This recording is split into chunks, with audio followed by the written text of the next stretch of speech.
Want to make a season's worth of progress in just one day? Our Ultimate Training Days are designed to help you stop guessing and train with confidence.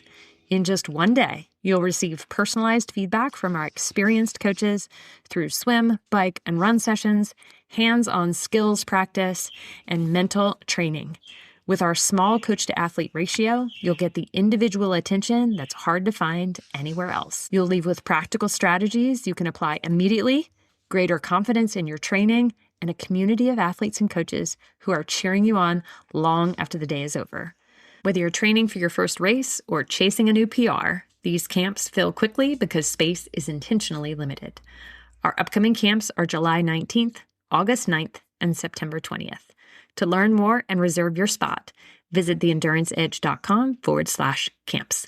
Now let's get into today's episode. Okay, awesome. Welcome back to the Find Your Edge podcast. I am your host, Chris Newport, and today I have got my dietetic intern, Amanda Sales, with me here. So if you are unfamiliar with the process of becoming a dietitian, so beyond going through all of your undergraduate classes, you have to apply for a dietetic internship. Amanda, tell us, well, first of all, you're from my alma mater, Meredith College. I obviously did my internship a long time ago. How has it changed over the years, and what are some of the things that you had to do? And then we're going to get into our topic, which is gut health, and I'm super excited about it. So tell us about the internship. Okay, so for the internship, you kind of have to do multiple rotations to gear you up for your job pretty much. So you do clinicals, wellness rotation, Wicker public health, and what's the other one? And community or Wicker public health. And then an enrichment. So you can kind of do whatever you would like. So you can go back to another place, or we were able to go to Italy, which was really nice. Yeah. I know something that you weren't able to do when you were there. No. I did get the experience going to Italy, which was really fun. But it is a lot of schooling. It's 2 years, and then your internship. So, yeah. So 2 years of master's program, and then your internship. It's a lot. Cool. Yeah. So this is one of Amanda's requirements. And so we decided to do this as a podcast because this is not a topic that we've gotten into too much on the podcast, but all about gut health. So I have subjected Amanda to a lot of different things as it relates to gut health and functional nutrition and sports nutrition and kind of combining all those things together. So and if you guys can see this on YouTube, I would highly recommend going there. So that's what we're talking about. And you have this beautiful presentation. It's called Gut Check, a deep dive into your second brain. Oh my gosh, you guys, I'm so excited about this. Okay. Take it away. Yeah. So again, today's episode, we're just going to do an ultimate deep dive into gut health, what it is, why it matters, how it influences everything from your immune system to your mood and to chronic inflammation. So we're kind of going to be talking about 2 core frameworks, which could be DIGIN or STAIN, and diving into the microbiome, digestion, inflammation, and gut-brain connection. So by the end of this, hopefully you'll understand why gut health matters, but you'll walk away with those tools to begin your healing in your gut health. So first we're going to dig in pretty much. So it's an acronym. So we have digestion and absorption, intestinal permeability, gut microbiota and dysbiosis, inflammation and immune system, and then the nervous system. So with digestion, it's not just about the stomach. It starts with your brain and what we call the cephalic phase. So it's smelling, thinking, chewing, and these actions help your body absorb nutrients. So something that also that could happen with probably a bad gut is maldigestion, which occurs when food isn't properly broken down, and that could be due to low or high stomach acid, weak bile or pancreatic enzyme production, or poor motility or absorption. So something that you can try is a baking soda test and water. I was able to try this. It was very salty. It's like brushing your teeth with baking soda, but you swallow it. So some of the results you'll have is a delayed burp, which is longer than 3 to 5 minutes. That indicates low stomach acid. Immediate or very early burping is a good sign, or could suggest high stomach acid, but normal burping, which is like 2 to 3 minutes, that's adequate stomach acid. And quick note on the baking soda test. Usually this is a good thing to try if people feel really like some of the symptoms of this are that they're of hypochlorhydria, are feeling kind of like bloated or really full or maybe even a little nauseous after they eat. So that's a good, it's kind of like starting from the top and working your way down. Like, what do we have going on? Like Amanda had mentioned, like, is there something going on with a stomach acid issue? Like what's going on with motility, thinking about things like intrinsic factor. So if some of those symptoms are showing up, this is a super easy at-home test that you can do, and you have to make sure you do it on an empty stomach. So I think I always have to look up the formula. I've not memorized it, but I think it's like a 1/4 teaspoon to maybe 8 ounces of water. Yeah, something like that. You drink it on an empty stomach, and like Amanda had indicated, it's not exactly a lovely thing to do, but that if you've got a delayed burp, that could be a sign that your body is not giving or making enough hydrochloric acid or stomach acid, which is important to break down things like proteins, unravel amino acids, and all that kind of stuff. So that's like the top of the line working its way down. So there's one as it relates to digestion and absorption. And what else you got, Amanda? Okay, and then I got malabsorption, which happens when even after digestion, your nutrients aren't effectively absorbed into the bloodstream. And this could lead to deficiencies in fat-soluble vitamins, so your A, your D, your E, and K vitamins, B vitamins, especially B12. We have iron and calcium, and then protein. So some common causes of malabsorption include damage to the intestinal villi. This can be from celiac disease or infections. We have chronic inflammation like Crohn's, pancreatic insufficiency or bile acid disorders, or small intestinal bacterial overgrowth. So that's when kind of the bacteria and the nutrients are kind of competing for each other in the gut. Another self-check tip that you guys can check is if you're experiencing like chronic fatigue, brittle nails, hair thinning, pale skin, or tingling in hands and feet, this could point to a malabsorption related deficiency. Next thing we'll get into is intestinal permeability. Slide change, perfect. Or aka leaky gut. This is kind of when your lining in your gut is opening and it's allowing those large molecules and toxins that we don't want to enter into our bloodstream, and they are entering. And this can trigger food sensitivities like inflammation or even autoimmune diseases. So that kind of leads into our microbiome. I'll say on the intestinal permeability of the leaky gut, your digestive process is your digestive system is like one big tube. From your mouth to your rear end, and there shouldn't necessarily be, in the case of leaky gut, we want to absorb the necessary things, but we don't want certain things to get through. And that's kind of what leaky gut is things that, for the reasons that you're going to talk about here shortly, which I'm so excited about, some additional frameworks. So anyway, that's one of the pieces. Okay. Gut microbiota. What you got? Yeah. So what I learned, which was a really interesting fact, is 99% of your DNA isn't human. It's actually your microbiome, which is insane. And the microbiome literally regulate gene expression, mineral absorption, immune response, and inflammation.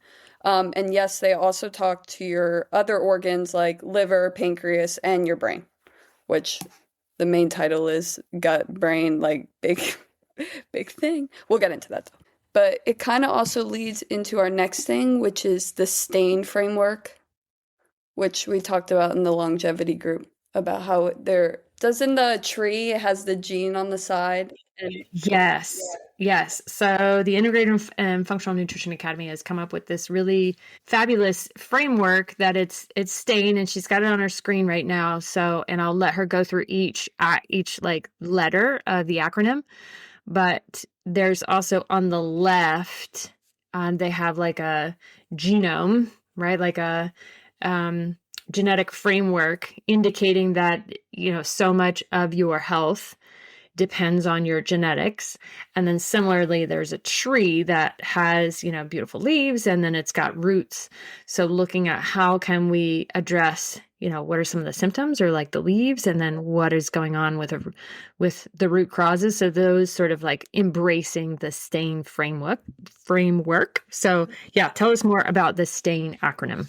Yeah, so the STAIN kind of explains like what could disrupt the gut. So it can go from stress, toxic exposure, adverse food reactions, infections, or nutritional imbalances. So these could be the root cause of a dysbiosis, or aka an unhealthy gut environment. So stress and poor diet can decrease your microbiome basically and weaken your immune defenses. So if you combine that with processed foods and antibiotics, your microbiome starts to basically collapse. But you can spot dysbiosis. The symptoms are endless though, so it's kind of hard to pinpoint that it is that, because it could be bloating, headaches, skin issues, joint pain, fatigue, even IBS or Crohn's. But you can have acute reactions or chronic. So acute would be the bloating, gas, fatigue after eating, or chronic could be brain fog, autoimmune symptoms, or depression. So it's a lot. I know you mentioned like acute symptoms, but having done quite a bit of work with food sensitivities, these could last up to 72 hours later.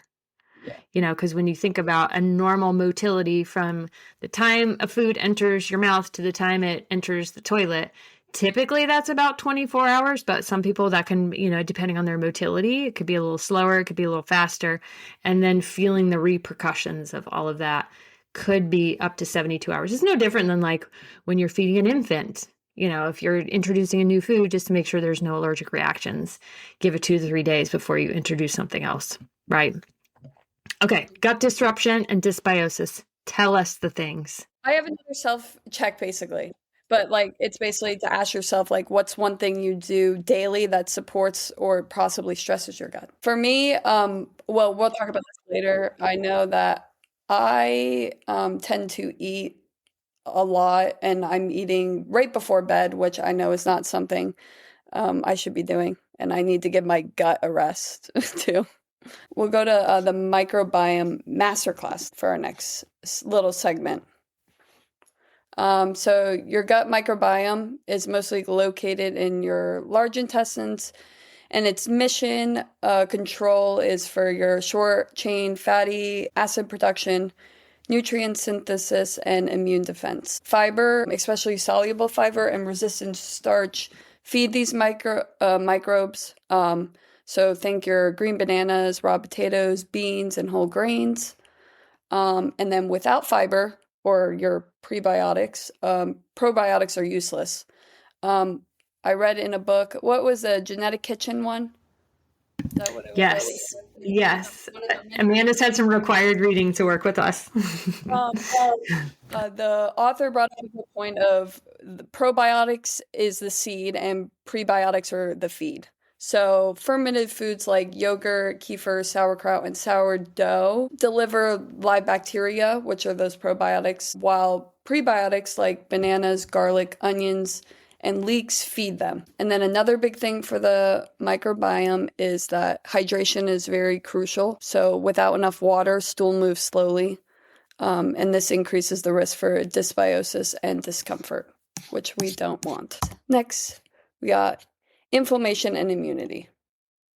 So a big thing, 70% of your immune system lives in your gut, which I found very fascinating. So when your gut is inflamed, your whole body feels it, whether it's in the form of chronic pain, autoimmune issues, brain fog, or depression. Some inflammatory biomarkers is the calprotectin. Is that how you say it? Calprotectin.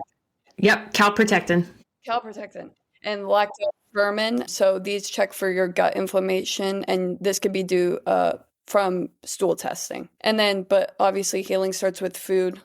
Mediterranean style diet, high in fiber, polyphenols, and healthy fats like omega-3s, and then low in ultra processed foods and sugar. I know we talked about polyphenols all over the place. We always talk about in our longevity group. Every group that I'm in, we always talk about them. But they are plant compounds found in like berries, olive oils, herbs, and dark chocolate. They also feed your gut and reduce inflammation. So, important to have those in your diet. The next thing that we have is basically your gut-brain axis. A thing that came to mind is like getting butterflies in your stomach, and that's like your gut-brain axis in action, basically. So your vagus nerve, which is the main communication highway. So you can strengthen that by like relaxing, doing what you love, deep breathing, singing if that is something you do, yoga, and a probiotic and polyphenol-rich foods is also a good thing to add to your list because dysbiosis impacts your mood and anxiety and even sleep. So when we talk about like mental health, we must also talk about gut health. Then we get into our 5 R's of the healing framework. So the 5R approach is remove, replace, looking at those inflammatory foods, infections, or stressors, replaced digestive enzymes, gastric support, think ginger, bitters. Reinoculate is probiotics and prebiotics, repair with nutrients like zinc, glutamate, and sodium biurate, and then rebalance with stress management, sleep, connection, and purpose. And then remember that healing your gut isn't just about removing bad things, it's about nurturing the environment that allows your body to flourish, and not everyone needs to eliminate the same foods or take the same probiotics. Everybody's body is different, everyone's gut is unique. So testing and working with Chris would be a great source. It can help you tailor like to your needs and what you need. And then our last segment, which I thought was probably the coolest thing I learned, is that your gut has its own circadian rhythm. So again, this is my issue. Eating late at night, irregular meals, or poor sleep disrupts it. So kind of eat within a 10 to 12 hour window. Avoid heavy meals, so 2 to 3 hours before bed. And prioritize sleep to allow the gut lining to heal overnight, which is a big thing.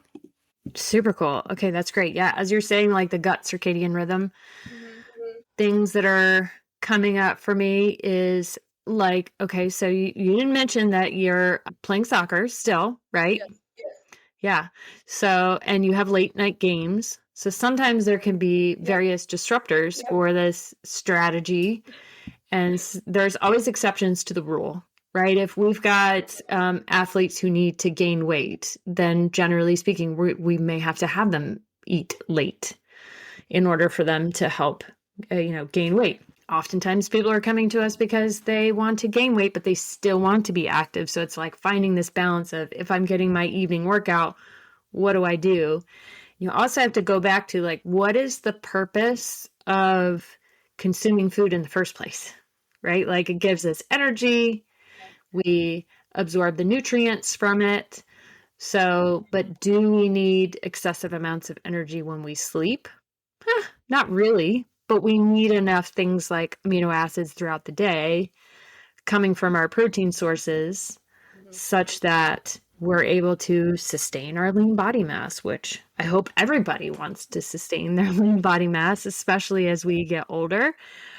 So, but eating large meals, I know that can be really tough, especially that, like if you're going to France for the summer and eating at 9 o'clock at night, but then of course everything is sort of shifted. So I want people to be weary of hard and fast nutrition rules, to know that what your body specifically needs is so unique to the activities that you like to do, to the things that you're trying to challenge yourself with. Maybe it's doing an ultra marathon. Maybe it's just starting to, get off the couch and start to get a little bit stronger. So there are certainly, like, Amanda's mentioning eating having like a 10 to 12 hour eating window. That's great. That's considered intermittent fasting. Everybody should have some degree of fasting throughout the day, with very few exceptions, unless there's like some clinical exceptions. And yes, avoiding heavy meal times during bedtime so that you can let your gut needs a little bit of rest time too. And, consider that when you take in the food, then it's like, okay, well, here's the energy you need to do the work or do the workouts or do the things that you're doing during the day. But do you need those things while you're sleeping? So, and also I love that you prioritize sleep, because, oh my gosh, this especially this population, if I'm speaking to you and you're listening to this, you're probably a hard driver, somebody who has like really intense goals, and you've got like a really amazing, probably some sort of high intensity job, or like, a stay-at-home mom or something like that, which is a high intensity job in my book. So thank you for all the things that you guys do. Sleep is hands down one of the best things that you can do for your body. Everybody needs a little bit of a different amount, which is why we do our, gut, or our genetic testing. So anyway, just wanted to speak to the whole gut circadian rhythm. And I think those are great tips that you had in terms of, the brain has a clock and the gut has a clock. Like, you don't want to be waking up in the middle of the night to go poop. Like, that's your gut's like, okay, we're going to rest. So I'm going to shut down a little, not shut down, but like, I'm going to slow down a little bit so that you can get the adequate rest that you need to get. So what were some of I know you mentioned a few of them, but like this being one of them, what were some of the most interesting things that you learned from this process? I think just like the biggest thing is that the gut is so important to your body. And I didn't realize in school, like, yes, you learn about like diseases. We talked about this, you learn about diseases that happen in your gut, but that's really all you touch upon. And you don't realize how much the gut affects your whole body, like literally everything. And like even just stress can affect your gut.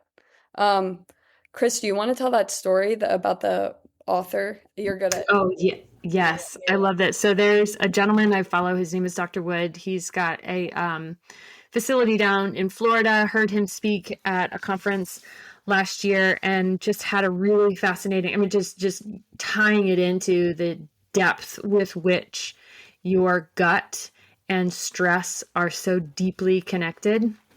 I know we touched on that in the STAIN framework, right? Stress being number one, I think for good reason also. He had a daughter who had some issues when she was like 14. I think it was like, Crohn's, so an autoimmune gut health issue, and actually had to have part of her colon removed as a very young child. That's very unusual. And a couple of years later, then had another issue with her lungs and just got worse and worse. Basically, the doctors were like, live near a hospital because, this is not curable. Well, as it turns out, she had some sexual abuse when she was very young, like maybe 6 or 7, that was not disclosed. And she finally disclosed it to her family. And her dad was like, this Dr. Wood was convinced, like, this is the problem for which her autoimmune issues have occurred. So went back to school, went through a whole psychological degree, and then finding some of the holes in, not necessarily that profession. I'm not trying to say that people don't necessarily want to help others. They do, but just seeing a different path for which he could help, and was able to go through this whole process, basically created this really fantastic, I think he calls it the TIP framework, with which he was able to, in essence, like cure his child and address a lot of her trauma in order for her to heal herself. So I encourage you to start to think about, are there autoimmune responses? Is there something deeper going on with your body? And starting to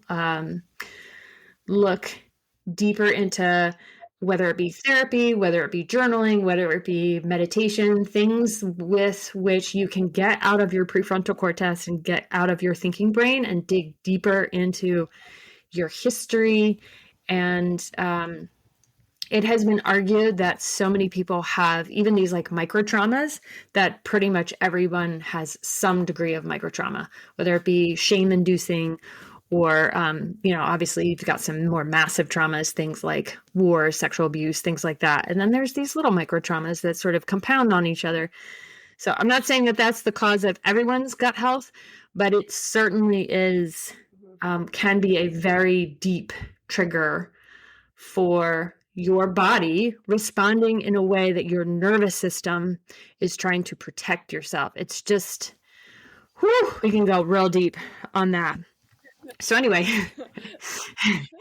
people didn't know they were going to get a presentation and a little door opener into trauma and nutrition. But it's just been sort of a theme, I would say, in my career of, Amanda, like you had said, like some of the things we learn in school. It's great. It's like a great jumping point for learning about all these diseases. And then starting, at least in my experience, starting to go into practice and being like, oh, some of these things are not working like I feel they should be. And then going down that rabbit hole for myself of, okay, I'm going to learn more about food sensitivity testing, deeper into gut testing, and then I got deeper into genetic testing and trying to put all these pieces together because I'm like, okay, well, food sensitivity alone is not it, because like you had mentioned, some of the leaky gut. Food sensitivities are sort of a product of a leaky gut. So we need to heal the gut to close those leaks, if you will, to heal them in order for those things to avoid getting into your bloodstream and creating the sensitivity. So it's like, okay, well, yes, it's nice. So the way that I like to approach it, I like to do gut testing and food sensitivity testing together to look at what's the degree of any viruses, parasites, in addition to food sensitivity, and then also looking at the depth to which certain bacterias are residing. Like you had mentioned, short chain fatty acids. Like what's the degree to which you have butyrate, which is one of your main short chain fatty acids, which is kind of like the energy or your ATP, if you will, for your gut. Do you have enough energy for your gut? So I like to look at gut testing in addition to food sensitivity testing. And then are there other things like genetic testing on top of that we want to do? I mean, and you also mentioned nutritional imbalances. Do we want to go into micronutrient testing? Are there things that have gotten so far out of hand that we can correct them one way or the other? So those are some of the things that I like to look at. And then, getting pretty deep into their history of everything from how they food shop to are they chewing their food? What's their dentition like? Were they born vaginally or via C-section? I mean, we're finding that more and more that when you physically go through the vaginal canal, there's a microbiome in the vaginal canal that when an infant gets exposed to that, it kicks off their gut microbiome. So, and then to think, not only do you have a gut microbiome, like I just mentioned, you have a vaginal microbiome, you have a nasal microbiome, you have a microbiome on your skin, you have an oral microbiome. It's like, oh my gosh, all the bacteria that's doing hopefully good things, but sometimes not so good things. So, oh goodness, the rabbit holes, this could turn into like multiple different podcasts. And if you guys wanted to, let me know. Did we get to everything you feel like in terms of your kind of key things?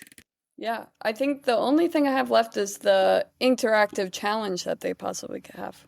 Oh, okay. Let's do a gut reset week. Tell me about it. Gut reset week. Oh boy. Can you guys see that? My exit out of the screen on accident. Oh, that's okay. Yeah, tell us about it. Also, like your presentations are so freaking adorable. So if you guys are watching, hopefully you can like watch this over on YouTube because it's really cute. Anyway, okay, yeah. Tell us that. Oh, look, it's this rust and reclamation. Yes, reclaim your gut, y'all. Like I tell my kids all the time, I'm like, have you pooped your brown bananas today? And they're like, Mother, please stop asking me about my poop habits. I'm like, but it's my job. Okay, a gut reset week. What do you got?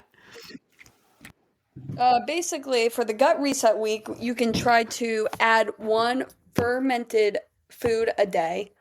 You want to have a high fiber diet, so 25 to 30 grams per day. 8 hours of sleep to help your vagus nerve reset. And then I think we were going to do a social media post so you can kind of share your experience and what your gut is feeling pretty much. Yes. So don't share your brown bananas on social, please. That's gross. Don't want to see that. Yes, we don't want to see that. Although I will say in our software that we have to be able to like do people's food logs and whatnot, there is a section where you can track your stools. So sometimes that's good because a lot of people are like, oh, I am bloated. It's like, well, how often are you bloated? Are you bloated after every meal? Remember, because that's going to help guide me on like, do we need to do hypochlorhydria test? Do we need to do something else? Like, where could be the potential gap? So anyway, back to our gut reset challenge. Oh, on social at the Endurance Edge. So if you want to shoot us a DM and just tell us how you're feeling on a regular basis, or at the end of it, that would be awesome. Let's rewind a little bit. Amanda, remind us what fermented foods are. Oh, okay. So fermented foods are going to be your, it's like your yogurt, your kefir, your kombucha. I love me some kombucha every now and again. I'm a big water kefir fan. What? Oh, So there really? is dairy kefir, and oh yes, water kefir is very similar to kombucha, but not as funky. So Okay. some people kind of get a little offended by the like sort of funky nature of kombucha. Okay. Water kefir is a little lighter. It's a little, in my opinion, it's a little more refreshing. But it's basically fermented sugar water versus kombucha is fermented tea, like sweet tea, basically. I know people don't necessarily think of it that way, but that's really what it is. So, and I will say, do you remember somebody in the longevity group shared, we were talking about fermented foods, and she shared that she like ate like a whole jar of sauerkraut or something like that. Like, start small, y'all. Yeah, your gut might go a little bit haywire because the bacteria in your gut shifts relatively quickly, but also like give it some time. It's just like training for a marathon. Like, don't go from 0 to 15 miles in the first go at it. Like, go from 0 to 2 miles or 0 to 3 miles. So instead of drinking 4 kombuchas a day, just start with like maybe a half of one, and then the next day do another half. So yeah, did we miss any like fermented foods? I don't think so. Kimchi, pickles. That's all I got. I love kimchi. Not for everyone. I've never tried that either. Okay, so report back just like you did. So that yes, this is what I love about interns is that they're so open to trying different things. It's so fantastic. I got one. I got one set of interns to try these like. Oh God, they were so terrible. It's basically like an algae pill, and it said on the label, it was like, you could chew or swallow, and they chewed it, and I think that they were gonna murder me. So I survived though. So anyway, but kimchi is fermented cabbage. Oftentimes it's very spicy. If you get pickles, you can't get them just from the regular like store shelf. You have to get them from the refrigerated section, and you have to make sure that it says that they're fermented, versus just like brined, right? So they actually have to be fermented. Okay, so then 25 to 30 grams of fiber per day. If I'm thinking of like 3 meals a day, maybe a snack. I mean, that's a pretty good amount, right? Of fiber per meal. And what are some of the ideal things, some direction in terms of fiber that people can go for to get 25 to 30 grams a day? Your whole grains, those are your big ones. Beans are one of my favorites. Legumes, yeah, nuts, seeds, vegetables, broccoli, carrots, spinach. Love me some sweet potatoes. Yes, so good. Love you some sweet potatoes. Okay, yeah. Cool. Oatmeal. Love me oatmeal, and I put some peanut butter in it. Oh, yes, some magical fiber. I just had oat bran this morning with some pumpkin seeds. Oat bran has more soluble fiber in it, especially for anybody who's looking to lower their cholesterol a little bit. That one's a little bit harder to find, but that's a really great source of fiber. I know there's some drinks now, like, and I'm not like, sponsored by any of these people, but like Olipop, is one of them. They're like, Yeah, they're expensive. They're like more than an alcoholic drink, which blows my mind a little bit, but so is kombucha. So People love them. Oh yeah, kombucha's expensive too. this could be, yes. It is something that you can eventually make. Anything fermented you can make on your own. My And friend it's a, in college made kombucha all the time. was it good? I didn't want to try it. Because You were afraid of it? the process of making it looks disgusting because obviously it's just like bacteria growing in a bottle. But Mhm. I didn't try it. It smelled good. Didn't want to try it though. You don't want to try it. Yeah, that's fair. Or something. It involves, if you want to go to that next step, and you can buy, there's actually a local company that does a lot of like fermented like kits. I'll have to remember their name and put it in the show notes. But if you're like, yeah, I would like to start making my own buttermilk, or I want to start making my own yogurt, or start making my own kombucha, they have these kits that you can get. But kombucha is an interesting one because, again, like I said, it's fermented sweet tea, and then you have to have a SCOBY, and it looks like, for lack of a better word, like a giant scab on top of the drink. And if you are a little skeeved, you're probably not going to like it, or not like making it, but that gets removed once you drink the final product. Also, you can make your own sourdough bread too. Yes, that's a great one. And I know we haven't mentioned beer, but that doesn't count because of the alcoholic nature is not good for your gut at all. It is literally a toxin, no matter what degree of alcohol you have. And I'm not trying to shame anyone if you are someone who enjoys an alcoholic beverage. I do myself on occasion. But if you are going to heal your gut, you gotta give alcohol a rest. Maybe that could be our little addition to the interactive challenge of getting your fiber, getting your sleep. Let us know how it goes. So share it, and hopefully try some new things. And I will have to end on this note in terms of how powerful your gut microbiome is there is such a thing, a medical process of taking stool from a healthy person and literally putting it into an unhealthy person. And it works. Like, what the heck? And man, that's cheap. Yeah. So like, especially somebody who's got like, who's really suffering from like C. diff.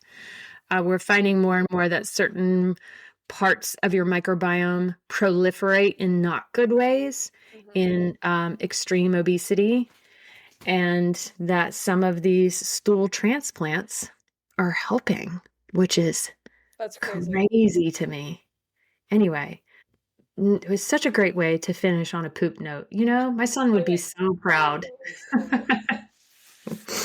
I know people are always like, they're like, oh my gosh, I'm so sorry. Is that TMI? I'm like, that's literally what we talk about and what we learn about all the time. All right, Amanda, any last words of wisdom for everyone out there? Just take care of your gut pretty much. Yeah. And your body. Yeah. Because your gut is most of your body, it sounds like. Yes. So that's all I got though. So big. Awesome. Good job. Yay. Big round of applause for Amanda. Woohoo. And for everybody else out there, thank you so much for listening to the Find Your Edge podcast, and we will catch you next time. Thanks for listening to the Find Your Edge podcast. If you like what you heard, don't forget to subscribe on your favorite podcast platform so you never miss an episode. And if you're interested in learning more about our endurance coaching, sports and wellness nutrition, metabolic and sweat testing, triathlon training team, or our triathlon training library, be sure to check us out at theenduranceedge.com. And don't forget to follow us on social media at The Endurance Edge. Thanks again, and we'll catch you next time.